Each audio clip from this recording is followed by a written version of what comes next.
High school Hindi के सभी विद्यार्थियों का स्वागत है। हिंदी की कक्षा में मैं डॉक्टर वीरेंद्र शुक्ल। आज हम तीसरा पाठ काव्यखंड के अंतर्गत पढ़ते हैं, जिसके कवि हैं रसखान। रसखान का मूल नाम सैयद इब्राहिम था। इनका जन्म दिल्ली के आसपास हुआ था और एक बार ये वृंदावन घूमने आए थे। तो वृंदावन में भगवान श्री कृष्ण के महात्म्य को सुनकर, उनके जन्म जीवन की कथाएं सुनकर, उनकी प्रसिद्धि सुनकर ये भगवान कृष्ण के प्रति आसक्त हो गए, उनके भक्त बन गए और फिर ये वृंदावन के निवासी हो गए और ये फिर कभी लौटकर दिल्ली नहीं गए। तो रसखान जी भगवान कृष्ण के भक्त थे। मूल नाम इनका सैयद इब्राहिम था। मुस्लिम धर्म का पालन करने वाले थे, लेकिन बाद में इन्होंने भगवान श्री कृष्ण की भक्ति कर ली, उनकी भक्ति में लीन हो गए। तो कृष्ण भक्ति से संबंधित इनकी रचनाएं हैं। आपके कोर्स में जो संग्रहित है रचना सवैये शीर्षक से है। सवैये ये शीर्षक है। सवैये का मतलब सवैया। सवैया एक प्रकार का छंद होता है। छंद दो तरह के होते हैं, मात्रिक छंद और वर्णिक छंद। तो दो प्रकार के छंदों में एक छंद है सवैया। अब सवैया छंद का बहुवचन है सवैये। कई सवैया हैं, इसलिए इन्हें सवैये कहा गया है। ये 4 लाइन का छंद होता है, बहुत प्यारा होता है। तो आइए हम पढ़ते हैं। पहला सवैया है आपके सम्मुख कि मानुष हो तो वही रसखान, बसों ब्रज गोकुल गांव के ग्वारन। जो पशु हो तो कहा बस मेरो, चरो नित नंद की धेनु मझारन। पाहन हो तो वही गिर को, जो धर्यो कर छत्र पुरंदर धारन। जो खग हो तो बसेरो करो, मिल कालिंदी कूल कदम्ब की डारन। तो बहुत प्यारा सवैया है ये। इसका अर्थ देखते हैं कि मानुष हो तो वही रसखान, बसों ब्रज गोकुल गांव के ग्वारन। रसखान जी भगवान श्री कृष्ण से मांगते हैं, कामना करते हैं कि हे भगवान, यदि मुझे अगले जन्म में मनुष्य बनाना, मानुष माने मनुष्य, यदि मुझे अगले जन्म में मनुष्य बनाना तो मैं ब्रज के गोकुल के गांव में बसता रहूं। भगवान श्री कृष्ण का जन्म, उनका पालन पोषण, जन्म तो मथुरा के कारागार में हुआ था, कंस की जेल में हुआ था, और उनका पालन पोषण नंद यशोदा ने किया था, जो कि गोकुल में रहते थे। तो रसखान जी इच्छा करते हैं कि हे भगवान, मुझे अगर अगले जन्म में मनुष्य बनाना तो मुझे गोकुल में मेरा जन्म हो, मैं गोकुल के गांव के ग्वाल बालों के बीच में खेलता रहूं। जो पशु हो तो कहा बस मेरो। हे भगवान, अगर मुझे अगले जन्म में पशु बनाना, यदि मेरा बस चले तो, यदि आप मेरी प्रार्थना स्वीकार करें और मुझे अगले जन्म में पशु बनाए तो चरो नित्यानंद की धेनु मझारन। चरो माने चरता रहूं, धेनु माने गायों, मझारन माने मध्य में। तो मैं नंद की गायों के बीच में चरता रहूं, मुझे गाय बना देना, जो नंद की गायों के बीच में मैं चरता रहूं। पाहन हो तो वही गिरी को, पाहन माने पत्थर और गिरी माने पहाड़। अगर मैं पाहन पत्थर बनाना मुझे, तो उसी पहाड़ का पत्थर बना देना। जो धर्यो कर छत्र पुरंदर धारन। पुरंदर माने इंद्र, देवताओं के राजा इंद्र। जो देवताओं के राजा इंद्र के कारण भगवान श्री कृष्ण ने अपने हाथ से उठा लिया था, अपनी उंगली से रखकर छत्र माने छाता बना लिया था।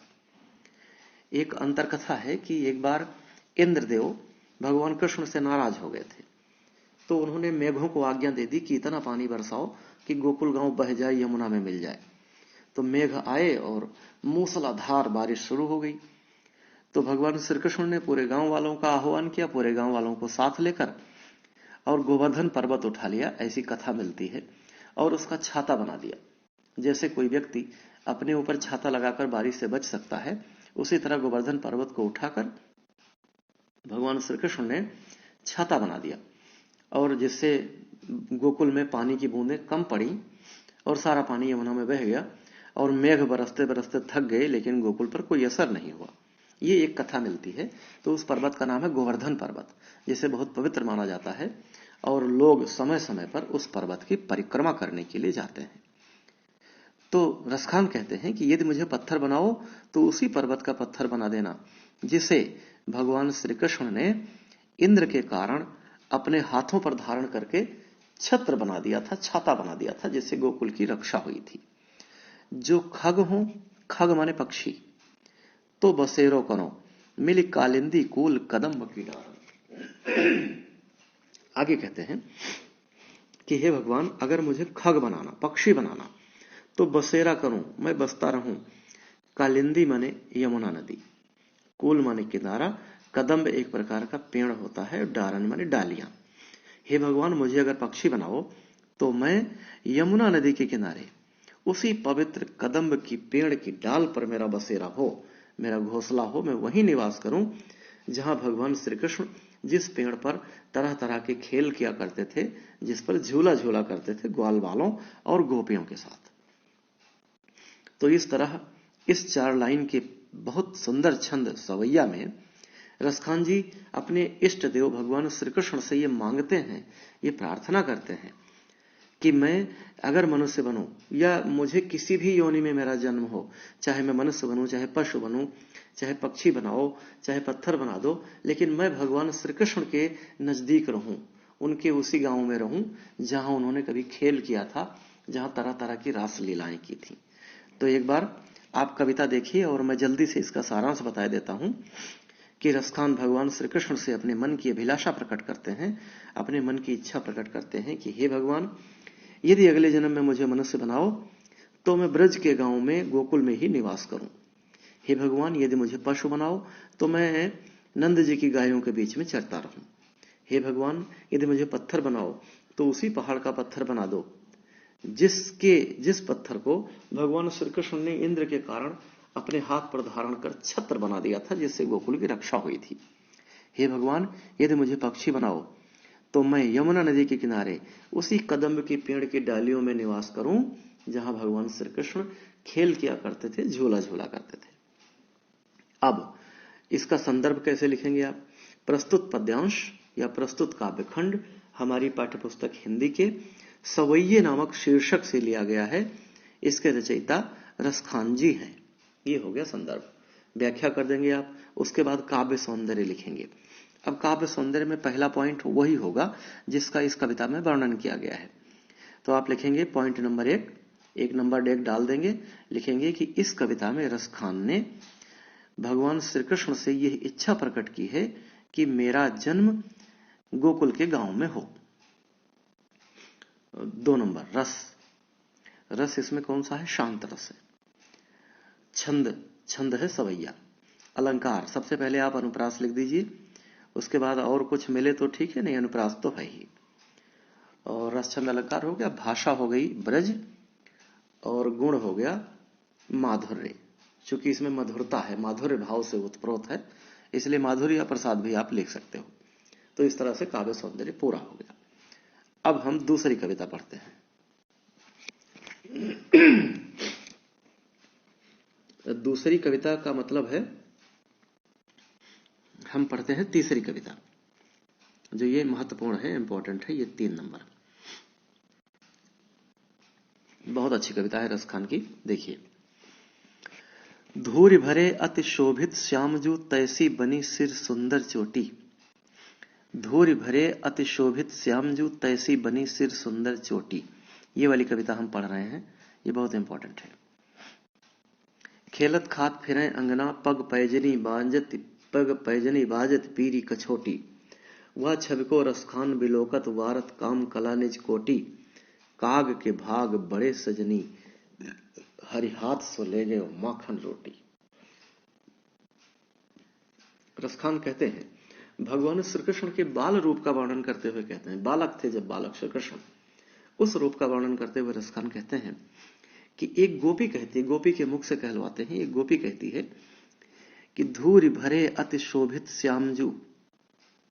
धूरि माने धूल, शोभित माने सुंदर लग रहे हैं, सुशोभित हो रहे हैं। श्यामजू माने श्याम जी।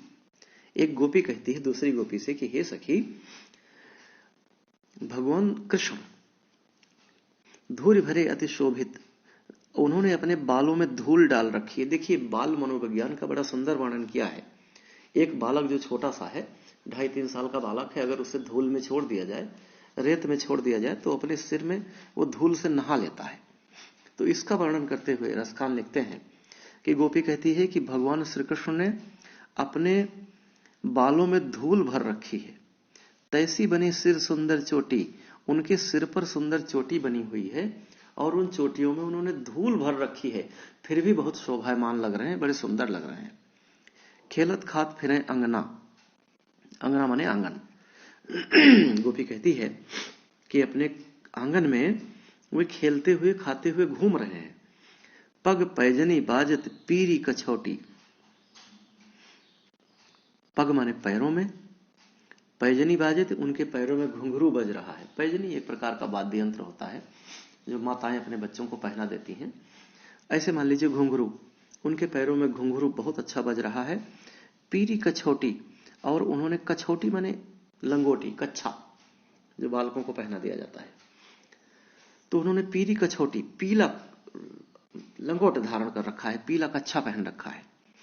तो 2 लाइन का क्या अर्थ हुआ कि गोपी कहती है दूसरी गोपी से कि भगवान श्री कृष्ण के सिर पर सुंदर चोटी बनी हुई है, उसमें उन्होंने धूल भर रखी है, बहुत सुंदर, बहुत सुशोभित हो रहे हैं, अपने आंगन में घूमते हुए खेल रहे हैं, खा रहे हैं, उनके पैरों में घुंघरू बज रहा है और उन्होंने पीला लंगोट धारण कर रखा है।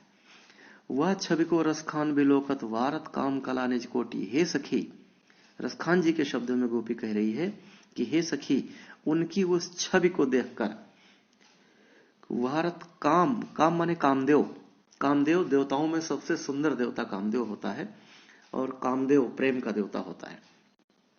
तो हे सखी, उनकी सुंदरता को देखकर, कृष्ण की सुंदरता को देखकर कामदेव अपनी कोटि माने करोड़ों कलाएं भूल गया, न्यौछावर हो गया। कामदेव भगवान श्री कृष्ण की उस सुंदरता पर अपनी करोड़ों कलाओं के साथ न्यौछावर हो सकता है। मतलब देवताओं में सबसे सुंदर देवता कामदेव भगवान कृष्ण के रूप के आगे कहीं ठहर नहीं सकता, और अकेला कामदेव नहीं, करोड़ों कामदेव मिलकर भी उस छवि की बराबरी नहीं कर सकते। काग के भाग बड़े सजनी, हरि हाथ से ले गयो माखन रोटी। इसी बीच भगवान श्री कृष्ण मक्खन लगी रोटी खा रहे थे, एक कौवा आया, काग, काग माने कौवा आया और छीन के रोटी छीन के भाग गया। तो गोपी कहती है कि हे सजनी, हे सखी, कौवा भी बड़ा भाग्यशाली है जो हरि हाथ, भगवान के हाथ से ले गयो माखन रोटी, मक्खन की रोटी उठा ले गया। तो सारांश देखिए कि एक गोपी कृष्ण की बाल रूप का वर्णन करती हुई कहती है कि उनके सिर पर सुंदर चोटी बनी हुई है और उस चोटियों में उन्होंने धूल भर रखी है, फिर भी बहुत सुशोभित हो रहे हैं। हे सखी, उन्होंने पीला लंगोट धारण कर रखा है, पैरों में उनके घुंघरू बज रहे हैं, अपने आंगन में खेलते खाते हुए घूम रहे हैं। रसखान जी के शब्दों में गोपी कहती है कि उनकी सुंदरता को देखकर करोड़ों कामदेव भी लज्जित हो रहे हैं। करोड़ों कामदेव मिलकर भी कृष्ण की सुंदरता की बराबरी नहीं कर सकते। हे सखी, वह कौवा बड़ा भाग्यशाली है जो भगवान के हाथ से मक्खन रोटी छीनकर भाग गया। तो संदर्भ आप वही लिख देंगे।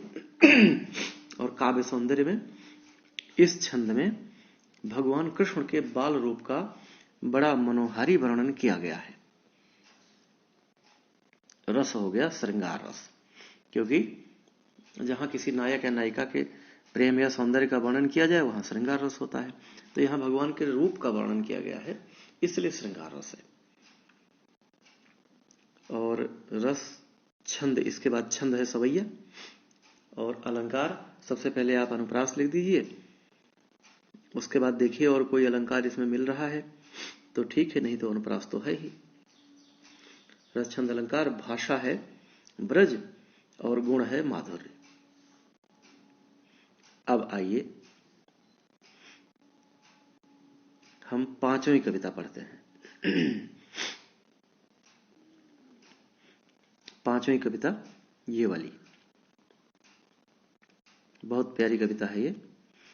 तो ये वाली कविता, कान्ह भये बस बांसुरी के, अब कौन सखी हमको चाहिए हैं, निस्देव रहे संग साथ लगी, यह सौतन तापन क्यों सही है, जिन मोह लियो मनमोहन को, रसखान सदा हमको दही हैं, मिली आओ सबे सखी भाग्य चलें, अब तो ब्रज में बसुरी रही हैं है। एक नन्ही सी बिंदी भी है के बाद, बिंदी इसमें नहीं लगी है, आप बिंदी कहने में लगा लीजिए। तो बहुत प्यारी कविता है। देखिए, अब बालक श्री कृष्ण से थोड़ा सा युवा हो गए, मतलब नवयुवक हो गए, वो यंग हो गए। तो सारी गोपियां उनसे बहुत प्रेम करती हैं। अब गोपियां कृष्ण से प्रेम करती हैं और कृष्ण बांसुरी से बहुत प्रेम करते हैं। तो गोपियां बांसुरी को अपनी सौतन मानती हैं, बहुत परेशान रहती हैं बांसुरी से। कविता देखिए, रसखान की भावना देखिए मन की, कि गोपियां कहती हैं कि कान भये बस बांसुरी के, बांसुरी के, बांसुरी के, बांसुरी बजाने वाली बंसी। तो कान भये बस बांसुरी के, अब कौन सखी हमको चाहिए है।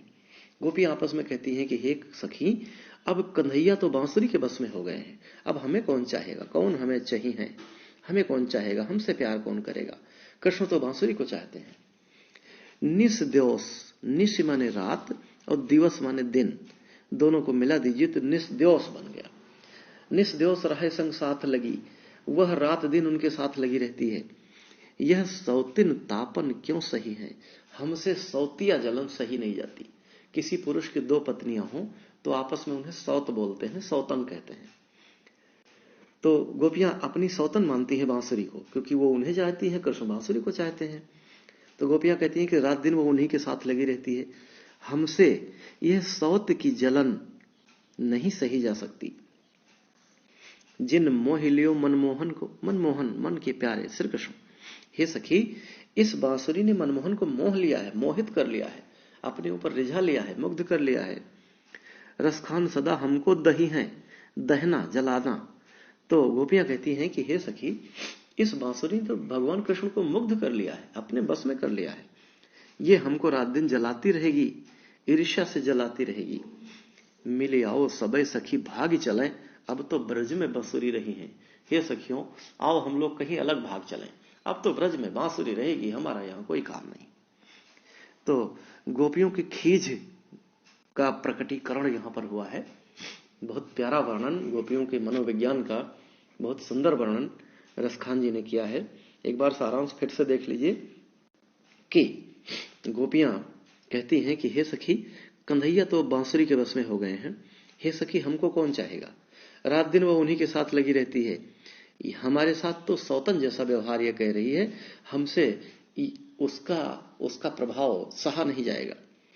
हे सखी, इसने तो मनमोहन को मुग्ध कर लिया है, हमको हमेशा जलाती रहेगी। हे सखियों, आओ हम सब मिलकर कहीं भाग चलें, कहीं और चलें, अब तो ब्रज में बांसुरी रहेगी। तो इस तरह काव्य सौंदर्य देखिए, इस कविता में बांसुरी के प्रति गोपियों की जलन का वर्णन किया गया है। नंबर 2, रस, श्रृंगार रस, छंद, सवैया छंद, अलंकार, अनुप्रास, और भाषा ब्रज, गुण माधुर्य। आगे बढ़ते हैं और आखिरी सवैया शीर्षक की आखिरी कविता देखते हैं कि मोर पखा सिर ऊपर राखी हो, गुंज की माल गरे पहिरोंगी, ओढ़ पीतांबर लय लकुटी, बन गोधन ग्वारन संग फिरोंगी, भाव तो ओहि मेरो रसखान, सो तेरे कहे सब स्वांग करोंगी, या मुरली मुरलीधर की, अधरान धरी अधरा न धरोंगी। तो गोपियां कहती हैं, अब एक गोपी राधा मान लीजिए, राधा कृष्ण का स्वांग रख रही है। कृष्ण बाहर चले गए, मतलब मथुरा चले गए, तो सारी गोपियां कृष्ण के वियोग में बहुत दुखी हैं। तो दुखी हैं तो वो परेशान हैं, तो वो कह क्या रही हैं, कृष्ण का वेश धारण कर रही हैं, किसी तरह अपने मन को बहला रही हैं। तो राधा कहती हैं कि मोर पखा सिर ऊपर राखी हूं, गुंज की माल गरे पहिरोंगी, कि मोर का पंख मैं अपने सिर के ऊपर रखूंगी और फूलों की माला अपने गले में पहन लूंगी। कृष्ण क्या करते थे, मोर का मुकुट पहनते थे और फूलों की माला धारण करते थे।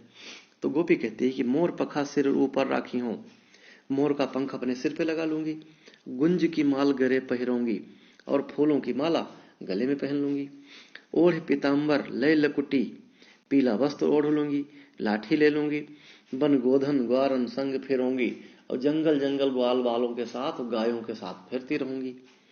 भाव तो ओहि मेरो रसखान है, रसखान जी कहते हैं कि गोपी कहती है, राधा कहती है कि मेरे मन में जो भाएगा मैं सब करूंगी, सो तेरे कहे सब स्वांग करूंगी, सारा नाटक हे सखियों मैं तुम्हारे कहने से करूंगी, जो जो श्री कृष्ण किया करते थे। या मुरली मुरलीधर की, लेकिन मुरलीधर माने मुरली को धारण करने वाले श्री कृष्ण और मुरली माने बांसुरी, लेकिन मुरलीधर जिस बांसुरी को धारण किया करते थे, जिस बांसुरी को मुरलीधर धारण किया करते थे, अधरांधरी जो अपने अधरों पे लगाते थे, अपने ओंठों से लगाते थे, अधरा न धरूंगी, मैं उसे अपने ओंठों से नहीं लगाऊंगी। मतलब गोपियां बांसुरी से जलन करती हैं। तो एक बार पूरा सारांश फिर से देख लीजिए कि एक गोपी कृष्ण का स्वांग कर रही है, मतलब एक गोपी को राधा मान लीजिए, क्योंकि गोपियों की जो लीडर थी, प्रमुख थी, वो राधा थी। तो राधा वियोगी है इस समय, कृष्ण के वियोग में दुखी हैं। कृष्ण बाहर चले गए हैं, इसलिए उनके वियोग में दुखी हैं वो। तो उनकी याद में वो सब नाटक कर रही हैं। तो कहती हैं कि मोर पखा सिर ऊपर राखी हूं, गुंज की माल गरे पहिरोंगी, कि मोर का पंख मैं सिर के ऊपर लगा लूंगी, गुंजों फूलों की माला मैं अपने गले में धारण कर लूंगी, पीतांबर ओढ़ लूंगी, लाठी ले लूंगी, और वन में गायों के साथ, ग्वाल बालों के साथ मैं भी फिरती रहूंगी, जैसे कृष्ण किया करते थे। रसखान जी के शब्दों में राधा कहती हैं कि जो जो मेरे मन में आएगा, हे सखियों, तुम्हारे कहने से मैं सारा स्वांग करूंगी, मैं सारा नाटक करूंगी जैसा कृष्ण किया करते थे। हाँ, मुरलीधर जिस मुरली को अपने ओंठों से लगाया करते थे, उस दुष्ट बांसुरी को मैं अपने ओंठों पे नहीं लगाऊंगी। तो इस तरह, अच्छा एक अर्थ और निकल रहा है इसका। नीचे की लाइन देखिए, या मुरली मुरलीधर की अधरान धरी अधरा न धरूंगी। अगर न को थोड़ा सा इधर कर दीजिए तो ये अधरा न के बदले अधरान हो जाए। तो जब अधरान हो जाएगा, जैसे पहले अधरान लिखा है ये वाला, ऐसे ये भी न को अलग कर दिया गया है। अगर न को अंदर कर दीजिए तो ये भी अधरान हो जाएगा। तो अर्थ क्या निकलेगा कि या मुरली मुरलीधर की मुरली को जो अपने ओंठों से लगा लेते थे, मैं भी अपने ओंठों से लगा लूंगी। तो यहां श्लेष अलंकार निकल रहा है। और अगर आप अलग कर दें तो यमक अलंकार बन रहा है, अधरान धरी अधरान धरूंगी। तो अब जब काव्य सौंदर्य लिखेंगे तो ये लिखेंगे कि इस कविता में गोपी की या राधा की विरह दशा का वर्णन किया गया है, या श्री कृष्ण की अनुपस्थिति में उनके रूप का स्वांग बनाने का वर्णन किया गया है। रस, वियोग श्रृंगार, छंद, सवैया, अलंकार, अनुप्रास, यमक और श्लेष दोनों है, और भाषा ब्रज और गुण माधुर्य। तो इस तरह आपका सवैया शीर्षक से रसखान की जो संग्रहित रचना है वो पूरी हो गई। अब एक कविता और बची है, कवित्त। आइए कवित्त भी पढ़ लेते हैं हम लोग। कवित्त ये 8 लाइन का छंद है, जिसे कवित्त या घनाक्षरी छंद बोलते हैं। आइए देखते हैं कि गोरज बिराजे भाल, लह लही बनमाल, आगे गैया पाछे ग्वाल, गावे मृदुबानी री, तैसी धुनि बांसुरी की मधुर मधुर जैसी, बंक चितवनी मंद मंद मुस्कानी री, कदम बिटप के निकट तटनी के तट, अटा चढ़ चाह पीत पट फहरानी री, रस बरसावे तन तपन बुझावे नयन, प्राण रिझावे वह आवे रस खानी री। अब श्री कृष्ण ग्वाल बालों के साथ गाय चराने जाते हैं, शाम को लौटते हैं। दिन भर उन्हें न देख पाने के कारण सारी गोपियां वियोग से व्याकुल रहती हैं, परेशान रहती हैं। अब उनका इंतजार करती हैं कब वो आए। शाम को वो आ रहे हैं, दूर दिखाई पड़े। गोपियां देखकर हमारे प्रसन्नता के, एक गोपी चिल्ला के बताती है सबको, क्या क्या वर्णन करती है कि वो लोग कैसे चले आ रहे हैं। देखिए, गोरज, गो माने गाय, रज माने धूल। गायों के पैर से उठने वाली धूल को गोरज कहते हैं। तो गोरज बिराजे भाल, लह लही बनमाल। कहती हे सखियों, भगवान श्री कृष्ण देखो आ रहे हैं। गोरज बिराजे भाल, उन भाल माने मस्तक, उनके मस्तक पर गायों के पैरों से उठने वाली धूल सुशोभित है, मतलब उनके माथे पर धूल लगी हुई है। लह लही बनमाल, बन के फूलों की माला उनके गले में लहक रही है, अच्छी लग रही है। आगे गैया पाछे ग्वाल, आगे आगे गाय है, पीछे पीछे ग्वाल बाल हैं। गावे मृदुबानी री, और सब मीठी मीठी बाणी से गाते हुए चले आ रहे हैं। तैसी धुनि बांसुरी की मधुर मधुर, जिस तरह गीत हो रहा है उसी तरह मीठी मीठी बांसुरी की धुन कृष्ण की बंसी से निकल रही है। जैसी बंक चितवनी मंद मंद मुस्कानिरी, तिरछे नेत्रों से देखना और मंद मंद मुस्कुराहट उनके होठों पे खिली हुई है। इस तरह सब लोग आ रहे हैं। कदम बिटप के निकट तटनी के तटनी माने नदी, यमुना नदी के तट पर। बिटप माने वृक्ष, कदम माने कदम्ब। यमुना नदी के तट पर उसी कदम्ब के पेड़ के नीचे जहां हम लोग खेला करते हैं उनके साथ, वहां तक आ गए हैं वो लोग।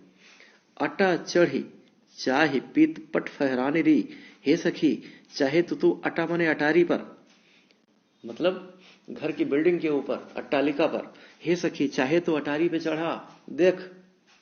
पीला वस्त्र फहराते हुए, जो पीतांबर उन्होंने धारण किया है वो कपड़ा हिल रहा है, वो फहराते हुए आ रहे हैं।